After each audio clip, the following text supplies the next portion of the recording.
buried it because it dismantled everything they built to control you. Understand this. The technique you're about to learn was never meant for comfort. It wasn't designed to soothe your feelings or pat you on the back while you drown in illusion. It was crafted for one purpose only: to tear down the mask you've been wearing. Not the one you show others, the one you show yourself.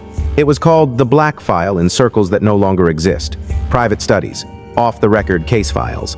Psychology labs that were shut down not for lack of funding, but for discovering something too precise, too penetrating, too real. It wasn't therapy. It wasn't healing.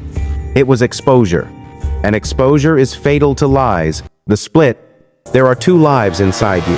The surface life, where you speak kindly, post filtered thoughts, repeat affirmations, and build a story you can live with. And then there is the shadow life, where your real memories reside, untouched and unedited, the basement of your psyche, the room you sealed off when you were too young, too scared, or too shattered to face it. That is where the Black File lives. Not in your documents, not in your folders, but in the architecture of your nervous system, encrypted in emotional reflexes you call just how I am. The origin they don't teach. It began in the early 80s, under the guise of trauma mapping. A circle of rogue researchers were testing a method they named Behavioral Interruption Protocol. Unofficial, unpublished, marked for destruction. In one report, now classified, a single line stood out. Subject accessed memory unreported in 15 years of therapy. Emotional collapse followed. Identity realignment observed. Realignment. That's what scared them. Therapy is about incremental growth. Slow discovery, dependence over time. But this was a surgical strike to the ego. Why it was banned? Make no mistake, it was never about harm. It was about power.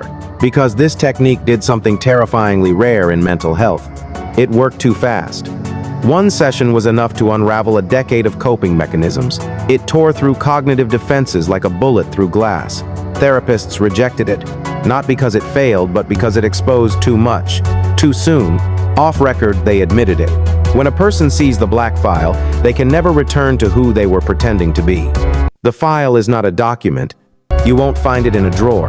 The Black File is a psychological construct, a vault of suppressed memory, fractured self-beliefs, and silent trauma responses that dictate how you love, fight, sabotage, or run. It's the reason you chase people who disrespect you. It's why you implode when praised, why you self-destruct the moment things go well, why you fear intimacy more than failure. And here's the cruel twist. You didn't write this file. It was installed into you by parents who never healed, by a culture that rewards obedience over authenticity, by betrayal, abandonment, or trauma you were too young to interpret, so your mind translated it into code. Autopilot isn't broken, it's programmed. You're not confused because you're broken. You're confused because you're scripted, and you've never seen the script. That's why affirmations don't work. That's why therapy stalls. That's why you keep running from triggers that you never understood. Because beneath all your work on yourself is a file you've never opened. A file that explains everything. Why this video exists. Not to guide, not to motivate, to interrupt. This is not another feel-good dopamine dose. It's a flashlight. And if you keep watching, you will descend into the basement of your own psyche. But I warn you, once you open this file, your reflection will change. You will uncover parts of yourself that are cunning, cruel, terrified, brilliant, manipulative, heartbroken, or numb. You'll face memories that were buried not because they were irrelevant, but because they threatened your very identity. This is not shadow work. This is identity demolition. Still here? Then you're not average.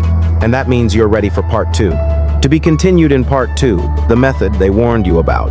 Part 2 isn't theory. It's a raw, cinematic protocol designed to activate the suppressed architecture inside your emotional code. You won't be the same after, but you will be clear.